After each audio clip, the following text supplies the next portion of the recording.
Let's go. Alright. So let's get into it. So today we'll be discussing items. So this is a type has a lot of support, but let's go through all the cards that actually do it. So it may help someone in deck. So firstly, we have the most common here. So let's start with the ones we already know. So firstly, Season All-Star, Budew. No retreat, no attack energy cost, 38 points, basic. There you go. You want some that lock of items that can slot in any deck, Budew. 10 damage, things that resist metal, obviously will resist its attack, but still doesn't stop the item lock. Early game locks, good against damn near everything outside of Ethan. Can't go wrong. Everybody knows. So let's go in. Next we have Shuppet. Again, basic, same 10 damage, a little more hit points with 60, but the trade-off for that is you have to do a coin flip and it costs a psychic. Some people will take it, some won't, but same thing applies here. Let's go a little higher with Banette. Banette has an attack that does more for items and stuff in hand, but for one psychic we have 30 damage and it will also lock off items. So there we go, pretty good. There was a deck with it before, not the best, but that's alright. It's a bit hard to get to it, but the 258 points makes it a pretty solid choice because I have to beat this 250 body without item. Let's go a little more niche. We have Venomoth. Again, 98 points, one prize this time because the Banette was two prizes. We have 30 damage. Active Pokemon is confused and locks off item, meaning that if they have to attack with it, they need to retreat. Again, pretty solid choice. And this one has a secondary attack that does 90 for training, but it can't ask for too much out of, again, this is a really tiny body. So you can see how that, let's go up a little with the coup de grace.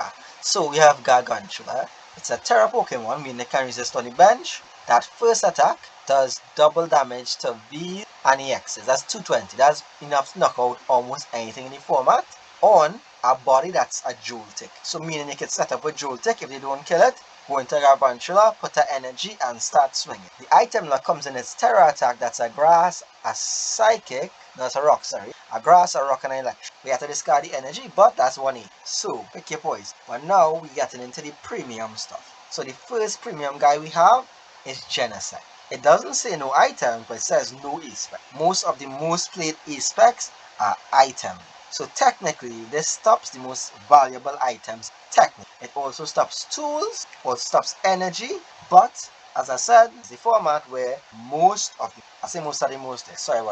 most common A-SPECs are items, and so you're talking prime catcher, we're talking secret box, we're talking unfair stamp, we're talking, I mean actually look up the A-SPECs because I am actually just off the most common. So let's go amulets. I'll actually filter because we want to get this pretty good. So go down to, I missed it there. There's actually a filter if you didn't know for the prismatic rays. Let's go to, where is it? Rapid Strike, Plasma, Prism Star, there they are. Nope, that's not it. Where's that? Oh, there you A-SPEC, sorry. Let's go, all the A-SPECs. Let's go over this again. Tool, item, tool, item, stadium, tool, item, tool, item, stadium, item, tool, item. And of course there's an energy as well, but a couple of energies to be quite honest. So you got energy here. So again, pretty good. Pretty good. Hold on, again I'll record him in the room here. I don't know where that record come from there, boy. Wait. Whew. Yeah, so you know. Oops. So you know this is happening live. Yeah, just got attacked by a bug in my room. Way boy. Try to crush him and miss. So he busts out. Anyway, let's get back into this. I'll leave this in. Ah god, boy living in Trinidad. Anyway, I'm going back up. So that's Genesect for y'all. Nice. I shouldn't have bad told that. Now let's get into recent and premium. We have Frillish. 80 on the body makes it not searchable with body puffing, but is a tanky boy. 1 energy, 20 damage, no item. She's a good middle ground for both Budew and Shuppet. Has more points than both, but in turn for that, it's not body searchable. It is still a stage 1, so pretty strong, but it has a cost and higher base damage than, so again that fits. But where it shines is that it evolves into Jellicent, which locks off both items and as long as in the active, meaning you don't have to use an attack, but get boss out of it. So that comes with some pluses and some minuses. Yes, they can boss out of it, but it forces them to use their supporter just to get out of the attack. Unfortunately, if the supporter also helps them, shut out a lot. If you're a cunt like me and you have only Jellicent in the deck, fuck you, you're not getting items. But what we go say? You know that already? Now getting up to the little bigger guys, we have Tyranitar here. This guy has the same effect, which is, again, no item, as long as in the active, but it comes with that Crackling Stomp attack, Cracking Stomp, not Crackling Stomp, which actually does 150. So that's one of the highest damage caps so far, because think to know this does 80, but 4NG does 160. A little more, but 4NG is ridiculous for only that low damage. We have 90 here, we have depending on their hand, we have 180 by discard in it, so the 150 ain't that bad. And deck discard means we could actually get rid of their bosses and the stuff to get them out, and that's enough to knock out a lot of small things in the format, or 2-shot a good bit. So in out, pretty good. That's why I have him a bit high on this, right? But one you may not know, this is Crobat. No one uses. Let's look at that first attack. I want to take a little cough, excuse me here. Yeah, so no one uses it. Echoing Madness. Choose item or support. During your opponent's next turn, they can play the chosen card from their hand. Listen to me. I am currently trying to brew this bitch.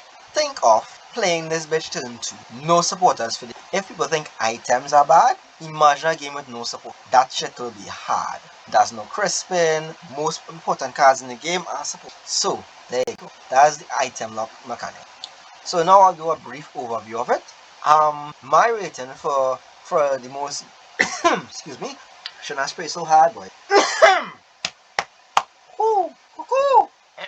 So we're going from number 1. Number 1 is obviously Budew, because it can slot into any type, any combination. We trade off of 1 prize for a free attack and item lock, which can shut down some decks almost completely. Too good. Second is Tyranitar.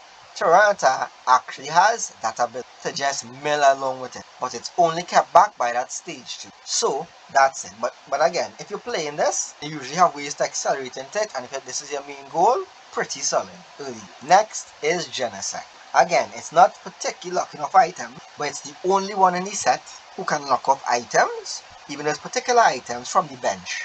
Because we have these guys who are the active, and the rest of these are attacked. So he actually locks off items just by being on the bench. The cost though is putting a 2 on him. That's the only reason he's at number 3 and not number 1.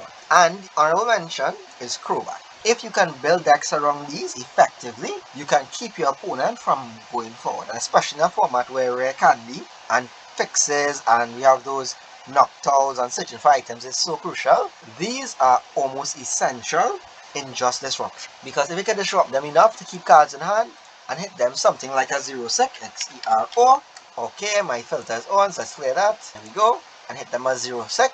To discard down to 3, they lose all items, and where people run in low energy decks and lots of recovery in the form of items, you're all but guaranteed that. Pretty brief video. I was actually at my country's World Celebration at VRG, and I'm better at MVE. So that's VRG Gaming. That's one of the stores here in Trinidad. Emporium, that's another of our local game stores, both located in Shogunas, and an amazing time, amazing event. One had like a cash prize that was pretty attractive. The other had a Switch that was sponsored as the top prize. Amazing. My deck went undefeated into top 8, and then brick like a motherfucker.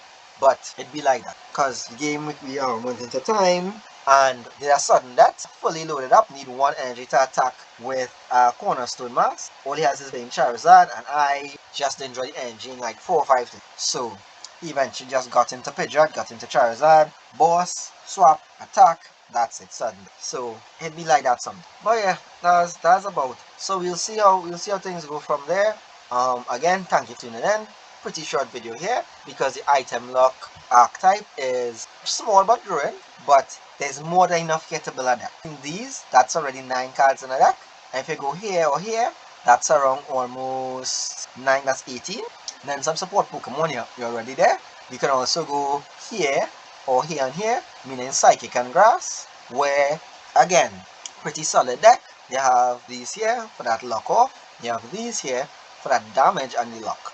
But again, because the attacks are what cause the items to be locked, you're kind of locked into that strategy where the attacks cause them to not use items. So it's not really a game winning thing, because your attacks really small, not much damage, but you hold them back. So it's more of a support with these attacks, with the smaller attacks. However, when it comes to the bigger attacks, like what come on the Tyranitar and the Jellicent, because their effects are what stop the item, they actually are free to attack and do damage while stopping the item. So that's pretty strong, but requires a better run-up because you want to try and get it high and efficient. Again, the honorable mentions of Genesect and Crobat. Crobat is not just item lock, it is the only, and I repeat, only Pokemon that can lock up supporter, with the option of items also. And that's pretty good.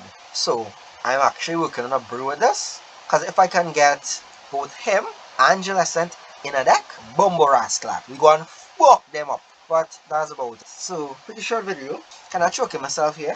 I want to leave it in because I think I want to cough a lot this video, and trying to cut them out will be a bit. But thanks for tuning in. I want to continue this archetype series so that people will see more cards that they might have not actually seen or considered before, and seeing them together it might actually slot into something that someone. So again, thanks for your support, for tuning in. You would notice that in my videos the intro and the chapters actually finally synced. So I have someone actually syncing all of my videos and adding those chapters. She's doing an amazing job, and maybe sometime you'll have her on the channel and have a little chat. Podcast might be coming. We will work on that, doing some logistics. Our boy's still on 7 subs at this point in time, but I do have some people and a lot of people I can talk to, so we'll see how that goes. Again, thanks. I appreciate the support to all those who are watching, all those new listeners and stuff. You have been amazing, and that's it. Until next time, bye.